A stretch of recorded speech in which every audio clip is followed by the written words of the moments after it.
Welcome to Massive Beers. My name is Matt. We do the beer stuff here, and a little Jack's Abbey up in this piece in the form of their tropical lager. I don't think I've reviewed this before. If we did, we're going to re-review it again. I don't know. I picked this up today because I wanted a lager, but I wanted a little something extra. Jack's Abbey. They can kind of crush it in the lager game.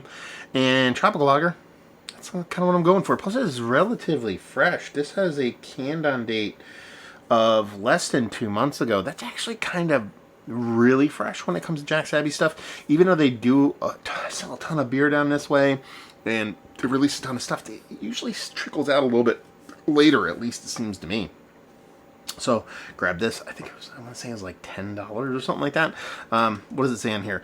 Loyal to lager. Brewed with pineapple, passion fruit, and mango. Oh, there's actual fruit in here. Okay, I didn't read any of this stuff. Step infusion mash. And it says here, our hometown of Framingham is richly influenced by Brazilian culture. We wanted to share that part of our story with the world, so we teamed up with the brewery friends in Brazil to develop this vibrantly tropical, refreshing lager. So it is a collab? Jack's Abbey Craft Lagers, Beleza, Tropical Lager. I don't see another brewery. It says they live for lager, though, so that's nice. This is actually the new Jack's Abbey branding. It looks similar, but a bit different. They actually did like a soft rebrand. Very much the same stuff, but a little bit more modernized, and I kind of dig it. Yeah, it kind of, the way that reads, this is teamed up with our brewery friends in Brazil to develop this beer. So maybe they just kind of learned stuff and wasn't really a collab. I don't know. I'm gonna find out. So there's actual fruit in here. Wow, this glass is dirty on the outside. It's not dirty on the inside. It's a little hard to clean glasses out here in the shed. So if it looks a little funky, I assure you, it be clean. Please be clean. It's clean. Anyway, so I do dig the new rebranding. I do like the way they kind of do their stuff. And as far as the beer goes, I mean, it looks like a hazy little lager. It looks like a hazy pale ale more than anything else. Very snow globy carbonation. A little bit of bubbles, one or two stragglers sticking. So, a little dirty glass on this guy's end. But, yeah, I mean, if I'm going to sit here and say, does this look like a traditional lager? More specifically, does it look like a lager from Jack's Abbey? Not really, because it has haze to it. But when you're talking about adding fruit to it, kind of messing with it, kind of makes sense. There's that nice white soapy kind of head you'd come to expect from a lager. Give it a whirl. Give it a nose. Yeah, you can tell there's a citrus portion of the show here. There's a fruit portion, a tropical fruit citrus combination here. You can tell it's coming from fruit, though.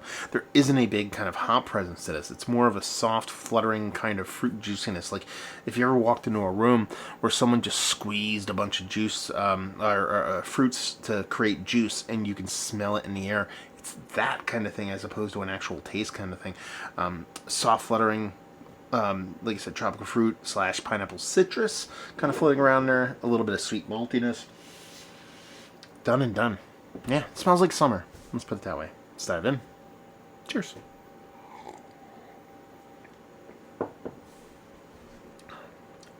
Okay. Definitely get that fruitiness in the actual taste of the beer itself. And you can tell it's coming from fruit. And you can tell there's passion fruit involved. For me, I'm hypersensitive to passion fruit. I don't say that in a negative way. It just comes off like, for me, like, eat an orange, tastes like orange. You eat something, tastes like something. Passion fruit, I eat passion fruit, it's like volumetric. It's very, very amped up all the time. Like, passion fruit never comes off as a super gentle thing for me. So it tends to come off a little bit more kind of hair on fire than what most people experience when it comes to passion fruit.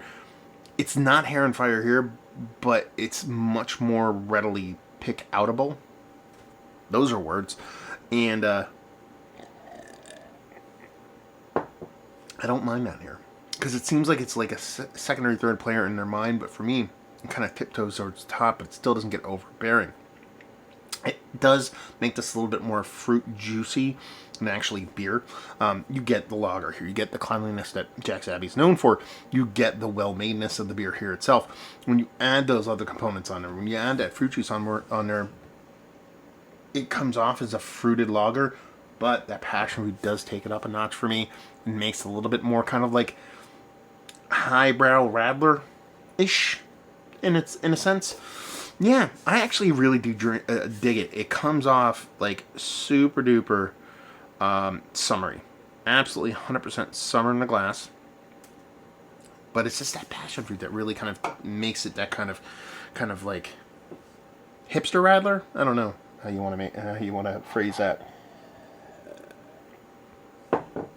Bright, refreshing, but a little bit more like 51% fruit, 49% beer.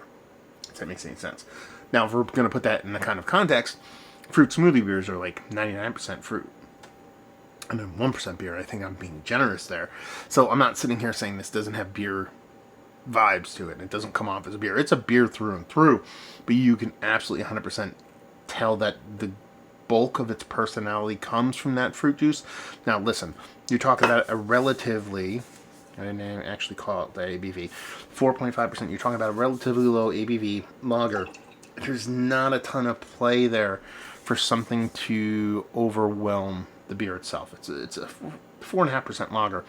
It needs to be dealt with a very, very deft, very delicate hand in order to find that proper balance between the lager and the actual fruit addition.